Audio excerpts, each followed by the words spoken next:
In this video we explain what doxing is, and the different motivations behind it. How many types of doxing are you at risk from? Doxing is when someone publishes your personal information online. Generally, this is information that you would consider private, and prefer not to be published. Sometimes the doxing can include offline actions, such as contacting the victim's family, friends, or their employer. Anyone can potentially be a victim of doxing whether they are using their real identity, or an online alias.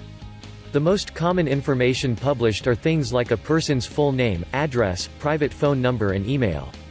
Other information published will depend on the motivation behind the doxing.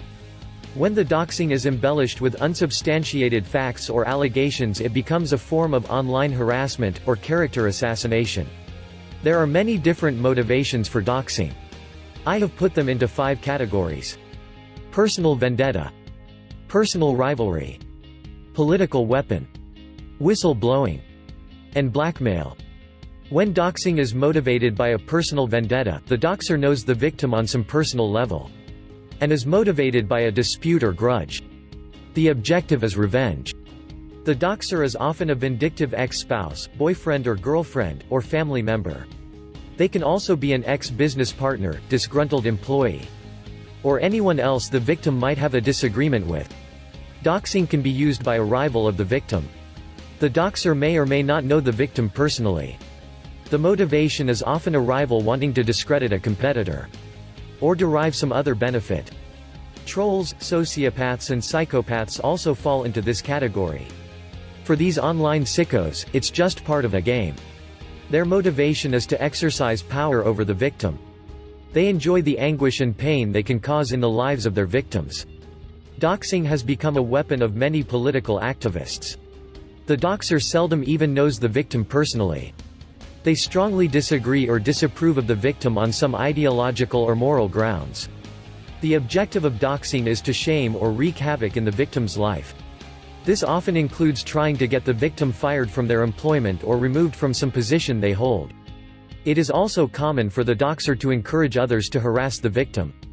Politically motivated doxing usually targets individuals that are active online, but can also be part of campaigns to target groups of people that may not even be politically active.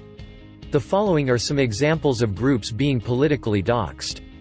In the 1990s, pro-life activists got their hands on the personal information of abortion providers, including photographs, home addresses, and phone numbers, and posted them online for members to target with harassment. In 2015, the online activist group Anonymous published the names and addresses of members of the KKK.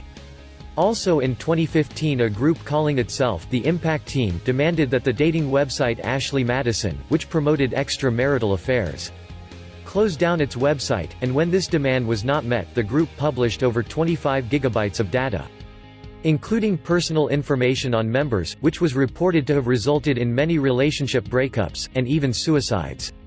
Whistleblowing is when doxing is used as part of exposing some actual wrongdoing or corruption. While some of those involved in political doxing may see their role as whistleblowing, there is a real difference. Doxing people for their political beliefs or opinions, or for membership of a legal organization they are opposed to, is not whistleblowing. The threat of doxing is also used for blackmail.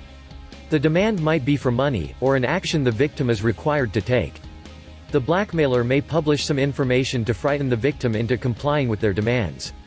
There are also doxing scams such as spam emails claiming that the recipient has been surfing porn sites, usually illegal ones, and this will be revealed to family and friends unless a payment is made. Are you at risk from doxing?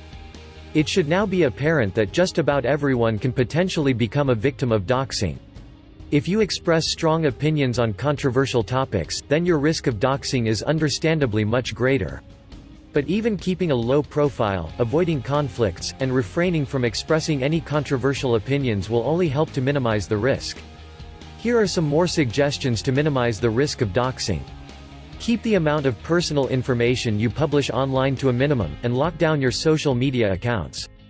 Use an online alias for higher-risk activities such as social engagement outside your trusted circle of family and friends. Make sure the online alias you create and use conceals and protects your real identity. Be warned that using a VPN alone will not protect you from doxing. If you would like to know how to create and operate a secure anonymous online alias, then check out the Online Alter Ego project. Online Alter Ego is the first easy-to-use complete Internet security guide designed for normal Internet users, covering every aspect of online activity. Reclaim your privacy today. And defend your freedom of speech, before it's too late.